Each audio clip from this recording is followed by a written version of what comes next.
I love to have little baked goods around the house. And then when I make them, I try to make enough for friends. So some members of my team will be getting some of this caramel corn to take home. Today I'm gonna tell you how to make the easiest and best caramel corn.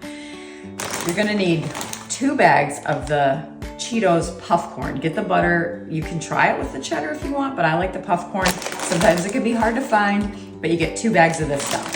You're gonna need some sort of a roasting pan. We're gonna spray the mess out of it with cooking spray, even along the edges so that it doesn't stick. If you wanna line it, you can line it with wax or tin foil if you want. I always use a wooden spoon. I've got a saucepan. You're gonna need some brown sugar. You can do light brown sugar if you like it a little more molassesy. You can do dark brown sugar, okay? And then a cup of butter, that's 2 sticks. I like unsalted. If you like it to have a little salt, you can do that. A little baking soda, a little light corn syrup, and parchment paper. You ready to make the best caramel corn ever with me? Come along.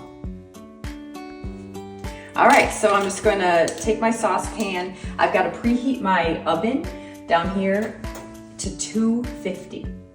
250 is gonna give us a nice slow burn, which will give us the nice kind of crispy outside that we want on our popcorn. So I've got that preheating, and while I do that, I'm just gonna mix this up. This part takes maybe 5-6 minutes. You won't have to wait that long. We'll use the power of fast forward, but you just wanna get this going, get the butter going, get the 1 cup of light brown sugar, 1/2 cup of corn syrup, and then we'll let that boil. And once it starts boiling, we give it 2 minutes, and then we add in a teaspoon of baking soda. That's when the magic happens, because that makes it puff up, and you'll get to see that here. So come along with me as I make this.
All right, so I've fully coated. You want all that caramely goodness on all of that popcorn. So it's fully coated.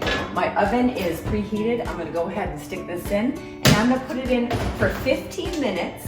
I'll set a timer, and then after 15 minutes, I take it out, I stir it, just to coat it again, and do that 2 more times. So it's a total of 45 minutes of cooking, and then we'll dump it on some parchment paper, which I'll show you how to do next.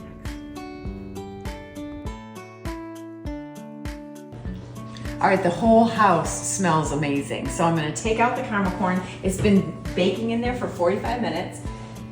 I'm gonna take it out, and I've already got my parchment paper on the counter, and you can just go ahead and you're gonna dump it right out. Have a metal spoon or your wooden spoon ready. Look at that, look at that caramely goodness. Make sure you get all of it out. Do not try it. It will be very tempting to stick one of these delicious nuggets in your mouth, but don't. You have to let them cool. They cool off very quickly, but we want to kind of spread them out. You don't want big, huge chunks because they will stay like that.